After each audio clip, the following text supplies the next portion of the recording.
اللہ کے نبی حضرت محمد صلی اللہ علیہ وسلم نے فرمایا کہ جس بھی انسان سے گناہ سرزد ہو جائے نا تو اس کو چاہیے کہ وضو کرے، اچھی طرح وضو کرے اور 2 رکعت نماز پڑھے اور اپنے اللہ سے اس گناہ کی توبہ کرے، معافی مانگے، اور اللہ بڑا مہربان ہے اور معاف کرنے والا ہے۔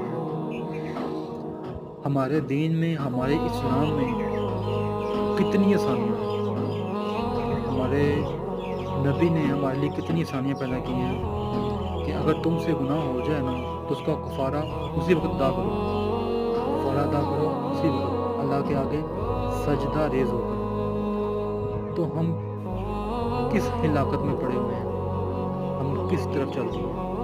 اللہ پاک ہم سب پر رحم فرمائے۔